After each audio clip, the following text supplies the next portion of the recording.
So we're going to jump into Chris Aujard's evidence to the Post Office Horizon IT inquiry today. And Chris Aujard is the former Post Office General Counsel, and he left in around 2014. Before he starts on giving his evidence to the Post Office Horizon IT inquiry, he'd like to offer some corrections and clarifications on his statement. If you do have a couple of quid spare and you want to support our work, please see the Patreon and Locals links in our profile and description below. Thanks in advance for all your support. Let's jump into the inquiry. Good morning, sir. Can you see and hear us? Yes, I can. If I may call Mr. Aujard. I swear by Almighty God. I swear by Almighty God That the evidence I shall give. that the evidence I shall give Shall be the truth. shall be the truth, The whole truth. the whole truth, And nothing but the truth. and nothing but the truth. Please, can you state your full name? Christopher Charles Aujard. Thank you for giving your evidence to the inquiry today. You should have a bundle of documents and a witness statement in front of you. Could I ask you to turn that up, please? Do you have a witness statement dated 15th of March 2024? I do. And that witness statement runs to 398 paragraphs. Is that the one you have? It's quite a comprehensive statement, that, from the ones we've seen. So Chris Aujard is the former General Counsel of the Post Office Limited. It does. For the record, that is document reference WITN 000301000. Before moving to ask you to confirm the contents of that statement, I understand there are 4 changes you wish to make to it, 3 of which are typographical and 1 is more substantive. We'll go through the typographical ones first. If we could have the statement on the screen, please. Page 150, paragraph 272. I'm sorry, actually, I've taken that out of order. Page 65, sorry, first. And if we could have paragraph 120, yes, that there, thank you. 2, 3, 4, 5. About 6 lines down in brackets, it says, usually me. Our civil litigation lawyer, Rod Williams, Ms. Vandenbergerd, and Ms. Crow. I understand you wish to strike out our civil litigation lawyer, Rod Williams, and then add at the end of Ms. Crow, and more occasionally, Rod Williams, our civil litigation lawyer. Is that correct? Correct.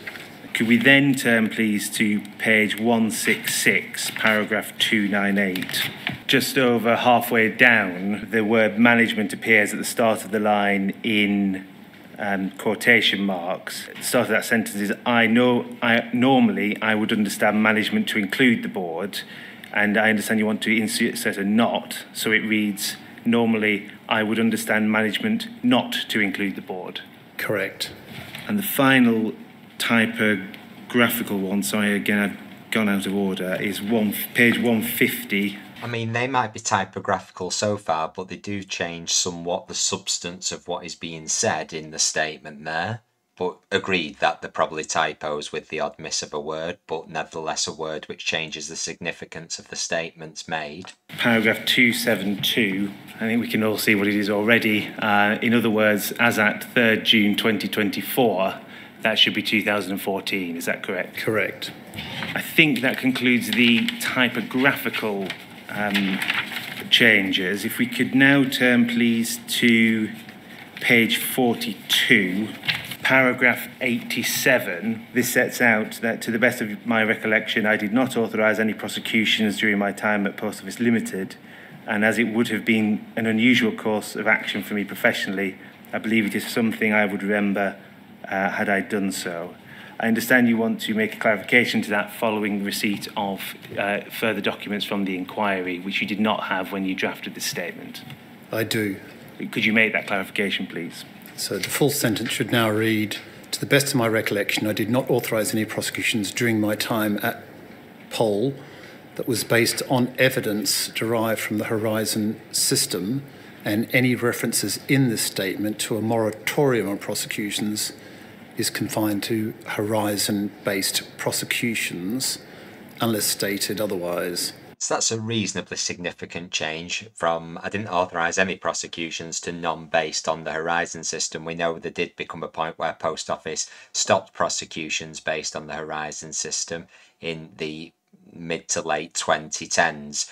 Clearly, as the depth and gravity of the Post Office scandal that had been going on for nearly a couple of decades at that point had actually started to perhaps hit the Post Office. I am aware that towards the end of my time at Pol, November 2014, I gave approval to Jarnal Singh to instruct Cartwright King to proceed in the case of Singh and Kerr, a case of theft that did not involve Horizon issues. This case was heard in the Rotherham Magistrates Court on 22 January 2015 and should not be confused with a similarly named case brought in the Midlands in 2009. That's quite interesting there. I wonder whether if we take a closer look at that case, there's been some cases that the Post Office categorised as not Horizon-based. Nevertheless, the defence put forward a case that there was issues with Horizon which led to the problems occurring that were alleged. So it will be certainly interesting to take a deeper look into that case to see if it follows the pattern that some of the previous cases have followed. Thank you. So with those changes in mind, could I ask you please to turn to page 217 of your statement? Yes. Is that your signature? Yes, indeed. And bearing in mind the changes you just made, are the contents of your statement true to the best of your knowledge and belief? Yes, indeed. That stands as your evidence in the inquiry. It will be published on the website shortly. I'm going to ask you some questions about it now.